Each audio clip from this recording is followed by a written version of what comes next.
Imagine this: a wild wolf outsmarting everyone by using a rope to snag a crab trap from the ocean depths. Sounds like something out of a nature documentary, right? Well, it actually happened. In a groundbreaking first, a female wolf on the central coast of British Columbia was caught on camera doing just that, pulling up a crab trap and devouring the delicious bait inside. This isn't just some cute animal story.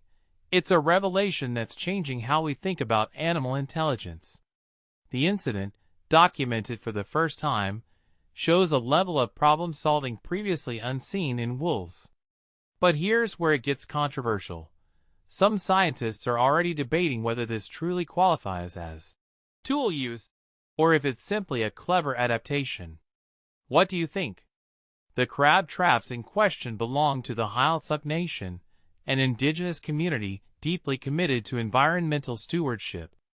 They strategically deploy these traps as part of a program to control the European green crab. This invasive species poses a significant threat, wreaking havoc on the local ecosystem by harming native plants and animals. The wolf's unexpected intervention, while fascinating, highlights the ongoing challenges in balancing conservation efforts with the natural behaviors of wildlife. And this is the part most people miss. The Heiltsuk Nation's work is crucial for maintaining the delicate balance of their coastal environment, and the wolves, while opportunistic, are part of that environment too. Initially, researchers were baffled by the damaged traps. As Kyle Artell, an assistant professor at the State University of New York College of Environmental Science and Forestry and co-author of the study, noted, the damage suggested a large animal like a bear or wolf. However, deep-water traps were considered inaccessible.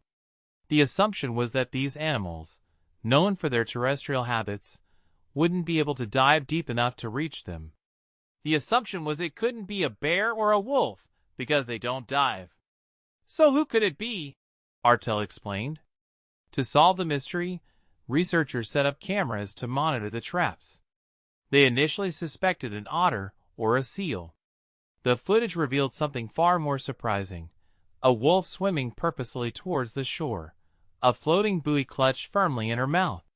What happened next was truly remarkable. The wolf dropped the buoy onto the sand and then, with clear intention, grabbed the rope attached to it. Then, with a methodical pull, she hauled the crab trap out of the water. Finally, she dragged her prize to a shallow spot, skillfully opened the trap, and feasted on the bait, a juicy piece of herring. Imagine the surprise of the researchers.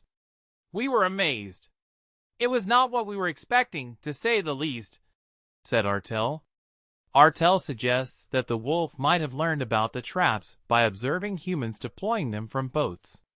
Alternatively, she may have initially encountered traps in shallow water during low tide and then extrapolated how to access those set in deeper areas.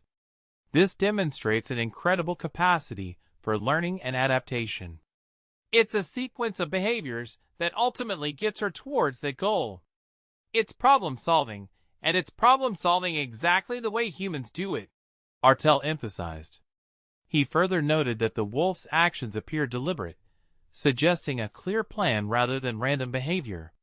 Even though the trap was submerged and invisible, she focused intently on the rope, anticipating the moment the trap would surface. This level of focus and planning is truly astonishing. This discovery raises fascinating questions about wolf behavior and intelligence. Mark Bikoff, an animal behavior expert and emeritus professor of ecology and evolutionary biology at the University of Colorado, points out that future research will answer questions about whether other wolves also learn to use a rope and whether this behavior becomes culturally transmitted within this population. Could this behavior become a learned tradition within the wolf pack? It's certainly a tantalizing possibility. What do you think about this wolf's ingenious solution? Does this change your perception of animal intelligence? And what are the implications for conservation efforts when animals display such adaptability? Share your thoughts in the comments below.